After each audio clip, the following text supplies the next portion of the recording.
Hi, welcome back to Focal Point, AFR Talk. My name is Brian Fisher. The program is Focal Point. The network is the American Family Radio Talk Network, AFR Talk. Great to have you in the conversation. Delighted and honored to welcome to our decision maker line the junior senator from the state of Kentucky, Senator Rand Paul. Senator Paul, welcome to Focal Point with Brian Fisher. Glad to be with you. Well, Senator, we just played a soundbite, your conversation with Ben Shapiro, where he asked you about the phrase President Paul, and you said that has a nice ring to it. Yeah, it takes more than just having a nice ring to it to make that happen. But, I am interested in the national debate. I'm interested in what happens to our country.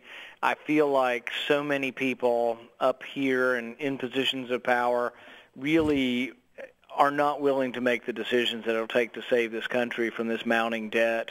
And that means you got to cut spending, even when it's some spending that might come to your state or your district. You've got to put the interest of the country before parochial interests. Now, let me ask you this question.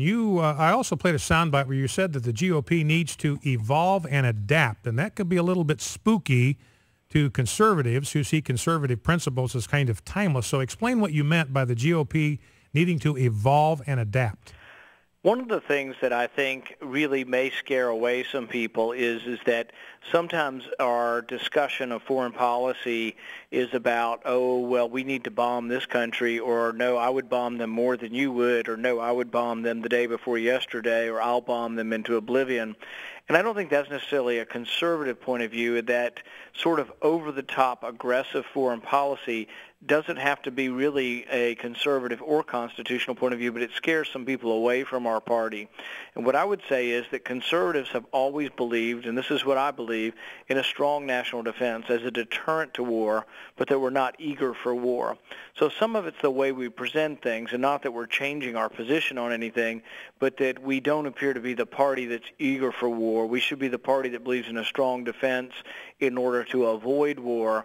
And I think that's what I mean by evolving. A little bit also on the front of how we treat others, or how we're perceived to treat others of different races, either African American or Latino, that we need to go to the meetings that are primary Latino, primary African American. Whether we're getting that many votes or not, we need to go and participate. We need to let them know who we are, and by showing up, it shows that we are not hostile to people of the different ethnic backgrounds. And until we start changing that perception, we're becoming a country that once all you had to do was win the majority of the white vote and you could be elected to office. Now we have to talk to people of all different ethnic groups, and we need to convince them that the Republican Party message is the message of opportunity. It's the message of jobs and balanced budgets, but that big government isn't their friend, and we need to explain to them why big government causes rising prices and why your gasoline's $5 or $6 a gallon because of big government borrowing money. If we can get that message across, I think we can evolve, adapt, and grow our party again. Now, let me ask you for your assessment of this current immigration reform plan that Senator Marco Rubio is behind. And Senator Paul, I've taken to referring to these 8 senators as the Amnesty 8, and I want to get your take on this because it seems that the proposal that they are bringing forward is dangerously close to amnesty, where it's instant legalization for every illegal alien that is in this country if they step forward and registered and get fingerprinted and so forth. Do you see this comprehensive immigration plan as proposed by this group of 8 senators? Do you see this as the way forward, or would you approach the immigration issue differently? Well, we don't have the legislation yet, so we have sort of a general outline or a survey of what they're thinking about. To my mind, there are a couple of different lines that you can get in to come to this country. The first line is a visa line. You're in Mexico City and you want to come to this country, and you apply to enter the country legally. That's a pretty significant line. After you get through that line, you enter into the country and you're here legally, you get in another line, and that's for a green card if you want to become a citizen. My understanding, and this may or may not be right because the bill hasn't been written, is that the group of 8 wants to immediately put those who are here into the green card line. I would probably be okay if they got into the first line, and I wouldn't make them go home because I think really they've been here, many of them, for a decade or more. So I would let them get in the first line, and they wouldn't get in front of anybody in the first line. I would also say that you can only do that, which is a process of normalizing these people. You can only do that when you have security at the border. The problem has been is in the past, when they did this under Ronald Reagan in 1986, they traded amnesty for security at the border. Well, we got amnesty, but we never got the security. So my proposal is a little bit different than the Gang of Eight. My proposal is that each year we vote on a report. A report comes back, and it lists 5 or 6 things that they have to measure at the border. How many people are getting across, how many people are sending back, that kind of thing. How bad is the illegal immigration? And then that report comes to Congress. It isn't just a report written up by the president. It comes from an investigator general and then has to be passed before we continue normalizing. So each year, if we're going to normalize some of the people who are undocumented here, it is dependent on a vote on the border security that affirms that we are securing the border, because I do agree with Milton Friedman, you can't have open borders in a welfare state. We've got a pretty significant welfare state, so it's not just about normalizing the 11 or 12 million here. It's whether or not while you're doing that, another 11 or 12 million come in, and I think that'll bankrupt the country. So I am concerned, but I'm also open-minded enough to say that it is an issue we do need to evolve on, but I'm not willing to be so much in adapting that I believe that you allow people to come in without having a secure border and without not letting people get to the front of the line. Now that seems to be a significant difference between where you're positioned, because as I've looked over the comments that Senator Rubio has said and others have said, you know, Senator Schumer is talking about the fact we're going to legalize them on day one, and then the security stuff we're going to deal with after. Senator Rubio said virtually the same thing to Sean Hannity the other night. We're going to get them legalized, and then the security stuff, that process is going to go into effect. And what I hear you saying is we have to have some demonstrable proof that we've got a secure border before we put anybody into that line. Yeah, and so I am for having a new approach and trying to do something positive, but I agree with what conservatives have always said. The security has to precede or at least be in conjunction and has to be reaffirmed.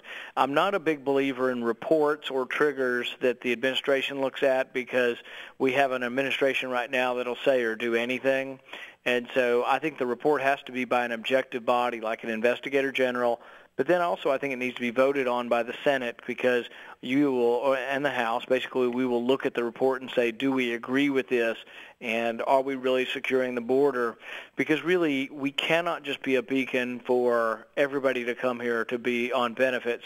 The other thing that I'll insist on that this be in there is that if there is a process of normalization, that it include no welfare.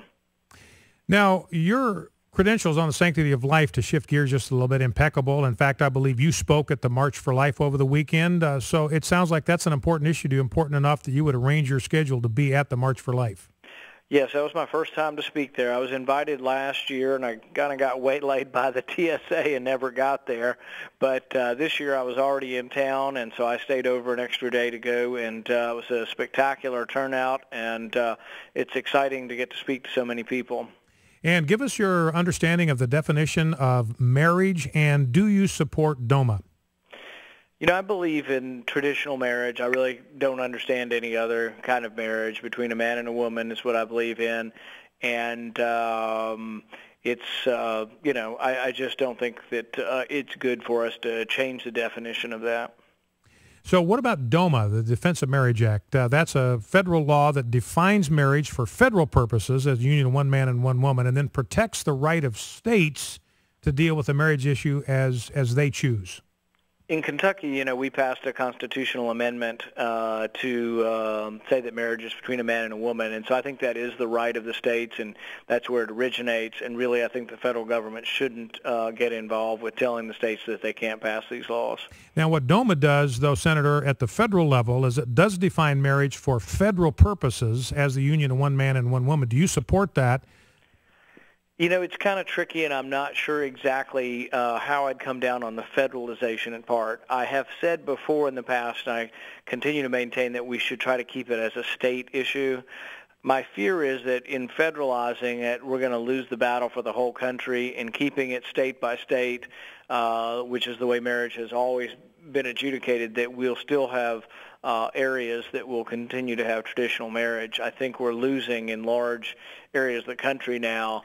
But, if the urban centers are able to dictate for the rest of the country what our definition on marriage is, I'm a little concerned about that. So I've really thought that we ought to keep it as a state issue. One last question. We've got about 60, 90 seconds left.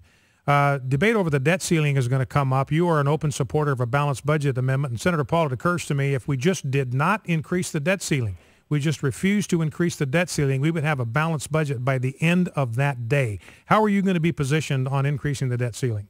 You're exactly right, and I will not vote to raise the debt ceiling unless we have a balanced budget amendment of the Constitution. And you're right, if we were not to raise the debt ceiling, we would immediately balance the budget. What I have is another piece of legislation that also goes in conjunction with this, and it tells the president, simply pay the interest on the debt out of the tax revenue. There's plenty that comes in every month. Let's don't default, but let's also don't raise the debt ceiling. We use that leverage then to get spending cuts. Unfortunately, I don't think there's enough backbone even among Republicans to do it, but I will be one Republican who does hold out, and I will oppose raising the debt ceiling. Our guest in our decision maker line has been Senator Rand Paul, the senator from Kentucky, and a possible candidate for the nomination for the Republican Party for president in 2016. Senator Paul, very grateful that you've taken time to be with us, and thank you for your candid responses. Thank you, Brian. Senator Rand Paul from the state of Kentucky. And, one of the things I appreciate about Senator Paul is, when he says something, I believe that he will do it. I mean, that's tremendously encouraging. If he's right on an issue, then it's great to know that he's going to stand by his principles. If he were to happen to be wrong on an issue, that would be a concern, because he is going to stand by his principle. But regardless, wherever Rand Paul stakes out a position, you can count on the fact that he's going to stick to it no matter what kind of pressure comes against him. So Senator Rand Paul has been our guest. Again, our gratitude to the junior senator from Kentucky for taking time to be with us. Focal Point AFR Talk. We'll be right back after the news. Don't go anywhere.